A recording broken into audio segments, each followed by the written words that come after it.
Hi guys! Welcome to my channel. Tayo ay nag-steam lang naman ng ng siomai, pork siomai guys. Binili ko lang to sa Pure Gold tapos sinisting ko siya.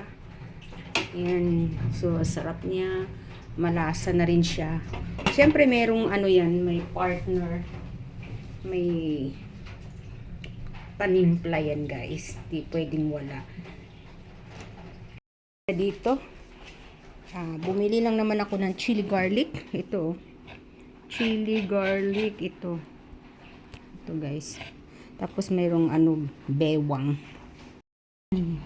Yan ang partner ng ating sarap na itong chili garlic na nabili ko guys. Sarap ng pagkampla guys. Sarap din ng lasa, napakaanghang naman din. Tapos meron din ako ditong garlic na binili ko lang din. Ayan ang sarap din. Tapos kumain ako ng isa guys. Tumikim na ako ng isa. Sarap. Ang sarap pag may ganyan. Ngayon lang naman minsan-minsan, although bawal sa atin dahil sa ating reflux, bawal ang maanghang, pero anong gagawin natin? Iano ko ba ang sarili ko? I-deprive ko ba ang sarili ko? Minsan lang naman, ngayon lang naman, hindi naman everyday maanghang kinakain ko. Ayan. Ulam namin, pork siomai at yung bigas guys na pandan, yung coco pandan, ayan na. Ang sarap ng lasa niya. Tsaka yung pagtubig niya, tama. 1:1. Sarap guys pinapapak ko nga yung kanis Ang sarap ng coco pandan niya. Hello guys. Hapon na. Alas 4 na ng hapon guys. Pero parang akala mo guys mag-alas 6 na. Medyo madilim. Alas 4 pasado na guys. Pero parang madilim ang paligid. Kaya nag-ilaw na ako. Kasi umuulan dito guys. Grabe yung lakas ng ulan. Ayun, nag-ilaw na ako kasi madilim. Ang lakas ng ulan niya kanina guys. Kaya yung mga paninda ko itinabi ko. Ayun kasi nababasa niya. Yan lang natira. Ngayon mayroon na naman, tikatik na naman yung ulan guys. Mayroon na namang ulan. Sana lumakas pa siya para maibsan yung init. Kasi sobrang init talaga guys. Alam niyo ba kanina guys, 2 hours kaming nag-aircon. Hindi ako lumalabas nandun lang ako sa loob kasi naka-aircon kami 2 oras guys. Iniiwan ko yung tindahan. Sad to say, wala naman ding bumibili. So pag ewan ko bakit walang bumibili, wala siguro lumalabas, sobrang init. Yung silip lang ako sa may pintuan namin, sa may sala, sisilipin ko yung tindahan, yung buga ng init sa bubong. Tapos sabi ko siguro uulan, grabe yung init niya. Halos nag-aircon na talaga kami ng 2 oras. Dati hindi kami nag-aircon ng ganung katagal. Mga sandali lang, palamigin lang namin. Yung pinakamatagal namin nasa lang 1 oras o ganun lang. Ngayon nag 2 hours talaga kami. Grabe. Sabi ng anak ko, nire-remind niya ko, Mama, yung aircon laki na ng babayaran natin. Bakit ba tayo nagpa-aircon? Diba para gamitin? Sabi ko, di bali na, okay lang bayaran natin kung mataas kaysa naman mag-suffer tayo sa sobrang init. Kaya ako bundat na yung tiyan ko sa kaiinom ng tubig. Kaiinom ng tubig. Maya nauubos. At saka lang talaga nilalagyan ko ng malamig. Nilalagyan ko na siya ng ice dahil wala ng tubig na malamig sa rep. Dahil kinukuha din ng anak ko, panay din ang inom niya guys. Kaya pag naglagay ng tubig, hindi malamig. So ginagawa ko, lagyan ng tubig, lagyan ko ng ice. Yung parang kalahati ba. Titikman ko kung medyo malamig ba. Hindi pwede yung sobrang lamig guys, yung dahil sa ice. Hindi ko yung may konting lamig lang ganun. Kasi baka naman ang ating boses lalamunan natin tayo naman ang magkasakit, di ba? Oh my god, sobrang init guys. Ngayon, kanina, lakas ng ulan. Tapos, tumigil. Tapos, andap-andap yung mga suga. Yung ilaw ba? Andap patay-patay sindi. Siguro brown out ba? Kaya, ni-ready ko na yung flashlight. Yan. Mayroon kaming emergency light eh. Ready na. O, mayroon din kami naka-ready na mga mga solar lights. Yan. So ako hindi ko na ginamit yung solar lights. Ginamit ko siya kanina. Pero pinatay ko kaagad kasi baka mag-brown out. Hindi wala kaming ilaw, at least hindi masyadong nagamit yung solar. Pwede mong gamitin yun, i-off mo lang siya.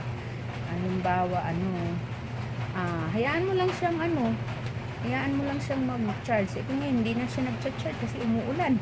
Wala na, yung isa nga tumigil na, Siguro, charge na yun, fully charged na siguro yun isa, hindi na siya nag-blink guys, ba't kaya? Fully charged na. Siguro sa sobrang init kanina na charge na siya. Pero itong isa, sige pa rin ng ganun. Hindi, yung isa, itong isa na ko ba? Baka may, alam niyo naman, hindi naman din naglalas ang mga, solar lights, diba? Nasisira din. Yun, hindi na siya gumagalaw. Wala na siyang, siguro, fully charged na siguro. Ibang klase, magandang klase kasi yun eh. Alam niyo guys, meron na naman naghanap guys, so kailangan ko na naman bumili ngayon. Kailangan ko na naman bumili guys, yung hinahanap ng matanda. Madalas yung bumibili, mahilig silang magluto ng mga menudo, fritada, mga ganun. So kailangan nila ng mga sauce, menudo sauce na mamasitas. Yung mga suki ko, yung matandang yun guys, nagpunta dito, naghanap na ng menudo sauce, fritada. Yung mamasitas pa yung, ayan lakas ng ulan na naman. Mamasitas ko talaga hinahanap guys. Meron na ako mamasitas marinade naman yun. Ngayon, yun naalala ko, yan naman ang bibilihin ko ngayon. Kunti, mamasitas, menudo, afritada sauce, tapos yung pang barbecue sauce, yung ganyan. Ayan. Pero konti lang yung bibilihin ko. Just in case na hindi na magawi dito yung matanda, ay pwede naman kami ang magluluto. Okay lang yun. Tsaka matagal naman ang expiration yan. Yung mga menudo sauce. Pero inaabot yata yun ng 2 years. 2 years, kung hindi ako nagkakamali, 2 years. So, ayun, nakalista na naman ako guys. Tapos may naghanap ng food coloring. Star, corn beef. Ayan na. Ay, may naghanap pala ng gamot na Medicol. Naku po, lagi ng babaeng yun, laging sumasakit ang ulo. Ang iniinom niya lagi ay Medicol. Kaya medyo bibili tayo ng Medicol dun sa, nakakahiya naman dun sa suki pag di ka bumili ng maramihan.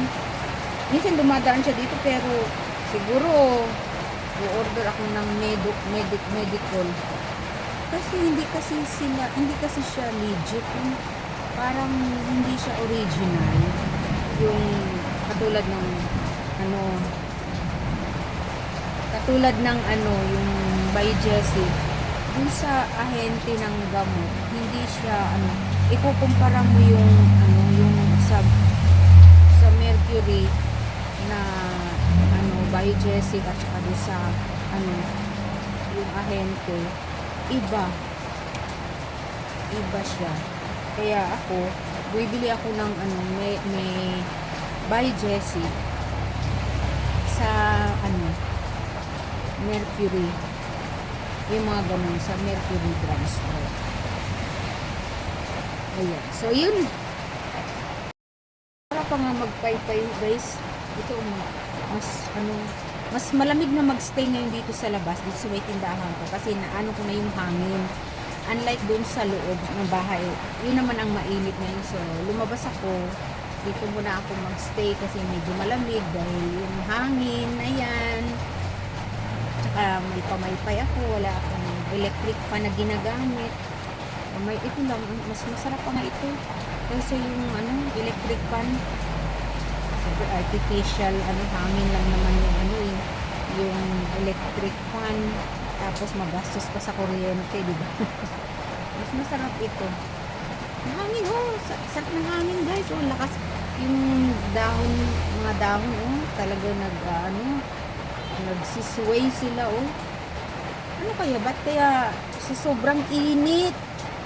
Ilang araw na ngayon, ayun na, bumagsak na talaga, namuo na yung sa taas, bumagsak na, naging ulan na, sobra.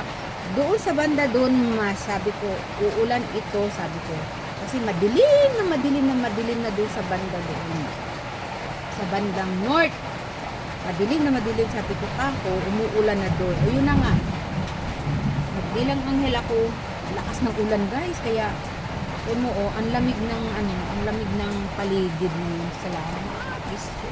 Hindi na tuloy ako makaalis, hassle nung aalis ka pa, umuulan. Ayun, ayaw ko yung pag umaalis ako, guys, yung ganyan malakas ang ulan, nababad trip ako sa ganyan. Kung mababasa ka, yung ganun, mas gusto ko pa yung kahit mainit, basta walang ulan. Pero, kung gusto ko rin naman ng ulan, syempre, sino namang ayaw nun? Siyempre, nagpapalamig yan. Kailangan din natin ng ulan. Pero gusto ko, stay at home na lang. Kaysa yung basa-basa ka pa, basa yung amo, mababasa pa, punas-punas, yung ganun. Napapatrip talaga ako sa pag umuulan na kailang yung dito ka lang sa bahay. Tapos yung, ayaw ko rin maligo sa ulan, guys. Natatakot ako kasi pag may ulan, mayroong kidlat, parang ganun, na parang natutroma ako. Pag ganitong umuulan, kasi yung magdugdug-dugdug, ang kasunod nun, parang may kidlat natatakot ako sa kidlat, baka tamaan tayo ng kidlat ba? Ay, hindi talaga ako, nasa loob lang talaga ako ng bahay, guys. Lalo pag may kidlat, lalo pag nakikita mo may kidlat talaga, ay, hindi mo ako mauutusan lumabas. Bahala na. Pag-away tayo, hindi mo ako mautusan lang magkidlat. Nagtatago ako. Gusto manang-mana talaga yung anak ko. Pag may kidlat, guys, nagtatago sa akin yan, guys. Dumadapa sa akin yan. Kahit yung bata pa yan, yung mga kulog at kidlat. Naku, pagka nakarin siyang ganun, talon agad yan sa akin at magtatago sa sa may tiyan ko, maghayayakap yung ganyan, magtatago yan, tapos magtatakip ng tenga, ganun. Sabi ko, may pinagmanahan. Pinagmanahan talaga. Hindi, pati yung pamangkin ko rin, guys, ganun din, takot sa mga kulog at kidlat. Hindi naman ganun yung nanay nila sa akin, yung nagmana sa tita. Nagmana sa tita, ewan bakit sila ganun, nagmana sa tita. Sa akin, ako lang mga ganyang ugali, nagtatago talaga ako. Naku, mahaba na naman yung aking kwento. Wala, kasi mag-a-upload na ako, wala akong ma-upload kaya ano na lang mga life stories natin sa araw-araw na nangyayari. Ito ang nangyayari ngayong araw na ito, Linggo. Ayan, guys. Hi, sige, thank you so much for watching. God bless. Sana nagustuhan yung aking vlog. Bye! Bye!